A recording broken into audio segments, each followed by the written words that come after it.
അപ്പൊ മുതലാളിയോടെ ഈ ഫയലൊന്ന് പിടിക്കാനുണ്ട്. ജയൻ സാർ ഒന്നും അറിഞ്ഞില്ലേ? ഇല്ല, മുതലാളിക്ക് പെട്ടെന്നൊരു നെഞ്ചുവേദന വന്നു. ഡോക്ടർ പരിശോധിച്ചുകൊണ്ടിരിക്കുക. എവിടെ? മേൽ വന്നാട്ടെ.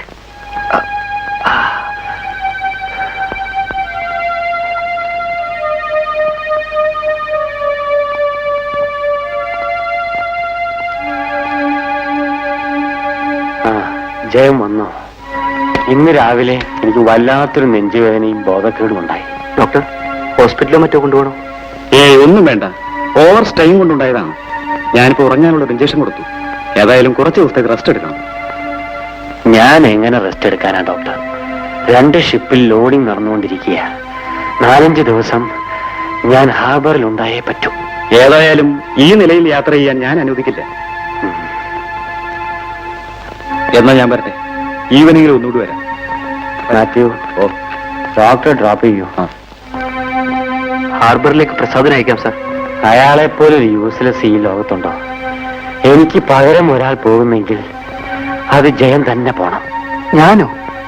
അതെ, ജയൻ പോയില്ലെങ്കിൽ ഡോക്ടർ അറിയാതെ ഞാൻ തന്നെ പോകും. അയ്യോ, അത് വേണ്ട സാർ, ഞാൻ പോവാം.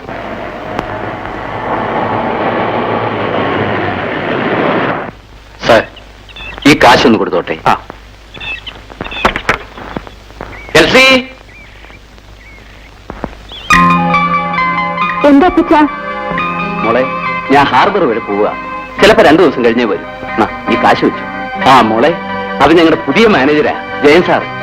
സാറേ, ഇതെന്റെ മോള് എൽസി. ഞാൻ വരട്ടെ മോളെ.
രമ ഉറക്കമായിരുന്നു? ഇല്ല. സാറെന്താ ഈ രാത്രിയില്? ഞാൻ രമയോട് ചെയ്തൊരു നന്ദി കേടിന് മാപ്പ് ചോദിക്കാൻ വന്നതാ. നന്ദിയേടോ? രമ ഇരിക്കും. വേണ്ട, ഞാനിവിടെ നിന്നോളാം. ഞാനൊരു മില്യണറാണെന്ന് കരുതി എനിക്കങ്ങനെ ഇല്ല. എനിക്കതിൽ പരാതിയില്ല സാർ. രമ പരാതി പറഞ്ഞില്ലെങ്കിലും ഇവിടെ വന്ന് അന്വേഷിക്കേണ്ടത് എന്റെ ചുമതലയല്ലേ? നന്ദിയിലും നന്ദി. രമേ, എന്റെ ഓഫീസിലുള്ള മുഴുവൻ ജോലിക്കാരുടെയും സീനിയോറിറ്റി ഓവർലുക്ക് ചെയ്തുകൊണ്ടാണ് വെറും അക്കൗണ്ടന്റ് ആയിരുന്ന ജയനെ പ്രൊമോട്ട് ചെയ്ത് ഞാൻ മാനേജരാക്കിയത്. ജയൻ തിരിച്ചു വന്നാൽ എന്റെ കമ്പനിയും ഞാൻ ജയനെ ഏൽപ്പിക്കാൻ പോവുക.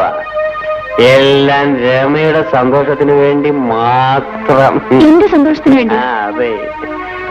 രമയെ ഞാൻ ആദ്യമായിട്ട് കണ്ട ദിവസം മുതൽ എന്റെ മനസ്സ് മോഹിക്കാൻ തുടങ്ങിയതാ. ഈ രാത്രി ഞാനിവിടെ വന്നത് എന്തിനാണെന്ന് ഇപ്പൊ മനസ്സിലായി കാണും.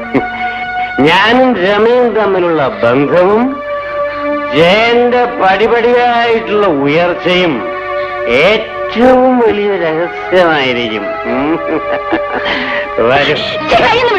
രമേ, താനെന്നെ അങ്ങനെയാണ് കരുതിയിരിക്കുന്നല്ലേ? എന്നെ തനിക്ക് കാഴ്ചവെച്ച് സ്ഥാനമാനങ്ങൾ നേടാൻ നടക്കുന്നവരല്ലേ? ഒന്ന് പതുക്കെ പതുക്കെ പറയാനോ? ഞാനിപ്പോ മുകളിലുള്ളവരെ മുഴുവൻ വിളിച്ചു കൂട്ടും. ചതിക്കരുത്. ഞാൻ പോയേക്കാം.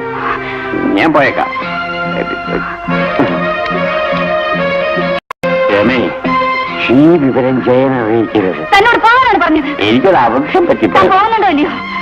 ക്ഷമിച്ചെന്നത്. സോറി.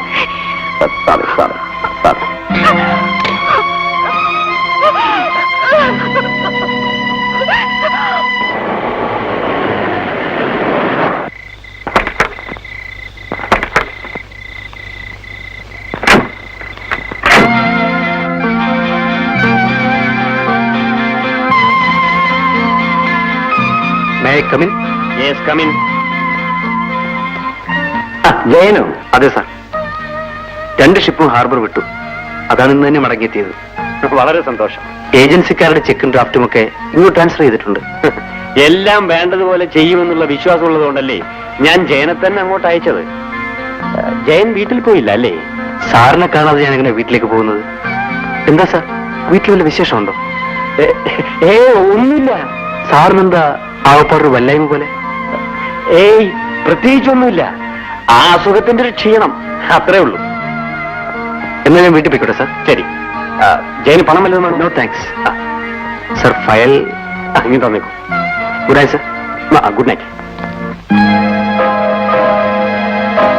എന്നെക്കുറിച്ച് രമ ജയനോട് എന്തെങ്കിലും പറഞ്ഞാൽ?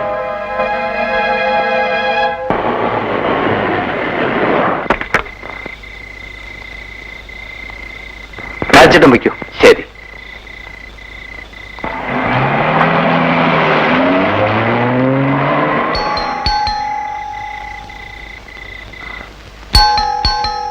ആരത്? ഞാനാ രമേ, ജയൻ. എന്താ രമേ വാതിൽ തുറക്കാൻ ഇത്ര താമസം? ഏയ് ഒന്നുമില്ല. ഓ, ഞാൻ വരാൻ താമസിച്ചുള്ള പരിഭവമായിരിക്കും ശ്രീമതിക്ക് അല്ലേ? ആ, നിനക്ക് വേണ്ടി എന്തൊക്കെയാണ് ഞാൻ കൊണ്ടുവന്നിരിക്കുന്നത് കാണണ്ടേ? വാ വാ വാ. പൈസ നോക്കി കൊള്ളല്ലേ? ആ, ഈ സാരി നിനക്ക് നന്നായിട്ട് ചേരും. ഇതെല്ലാം വളരെ വില കൂടിയ സാരികളാണല്ലോ. ആ, പക്ഷെ ഇതൊന്നും ഞാൻ വില കൊടുത്ത് വാങ്ങിയതല്ല. പിന്നെ ചന്ദ്രശേഖരൻ സാർ ഫോൺ ചെയ്ത് പറഞ്ഞിട്ട് ഷിപ്പിലെ ക്യാപ്റ്റൻ കൊണ്ട് തന്നതാ. മുതലാളി ഹാർബർ വിസിറ്റിങ്ങിന് ചെല്ലുന്നതിനേക്കാൾ വലിയ സ്വീകരണമായിരുന്നു എനിക്ക്. താമസമാണെങ്കിൽ സ്വർഗീയ സുഖം. എനിക്ക് വേണ്ട എല്ലാ സുഖസൗകര്യങ്ങളും ചെയ്തു തരണമെന്ന് മുതലാളി അടിക്കടി ഫോൺ ചെയ്ത് പറയുമായിരുന്നു. സത്യത്തിൽ ഇങ്ങനെ മുതലാളിയെ ലോകത്താർക്കും കിട്ടില്ല. ജയേട്ട് നേരെ വല്ലതുണ്ടെങ്കിൽ പറ. അതെന്താ നീ അങ്ങനെ പറഞ്ഞത്? അദ്ദേഹം എന്നോട് കാണിക്കുന്ന സ്നേഹം ഒരിക്കലും മറക്കാൻ കഴിയില്ല. പിന്നെ പിന്നെ അയാളുടെ ഒരു സ്നേഹം. നന്ദിയെ പറയരുത്. അദ്ദേഹം ആരാണെന്ന് എനിക്ക് മാത്രമേ അറിയൂ. സ്വന്തം സഹോദര പോലെയാണ് ആ മനുഷ്യനെ കാണുന്നത്. ഒന്ന് മതിയാക്കുന്നുണ്ടോ? ആ നാറിയ മുതലാളി ഒന്ന് വിളിച്ചാലും മതി. എന്നെ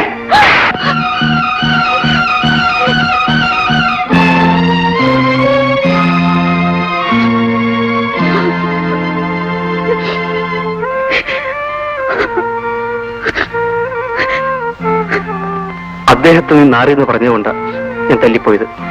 നന്ദി കരുത ഒരു അതിര് വേണം. എന്തിനാ നീ എന്നെ പറഞ്ഞത്? പറഞ്ഞതോ? ഇനി എന്നെ തല്ലാനുണ്ടെങ്കിൽ തല്ലിക്കോ, എന്നിട്ട് പറയാം. എന്നെ ആ തെമ്മാടി നിങ്ങൾക്ക് ഉദ്യോഗക്കയറ്റം തന്നതും സൽക്കരിക്കുന്നതും ഒക്കെ സ്നേഹം കൊണ്ടല്ല, എന്നെ കണ്ടുകൊണ്ടാണ്. ജയേട്ടനെ ഹാർബറിലേക്ക് അയച്ചിട്ട് അയാൾ ഇന്നലെ രാത്രി കുടിച്ചുകൊണ്ടുവന്ന് എന്നെ കയറി പിടിച്ചു.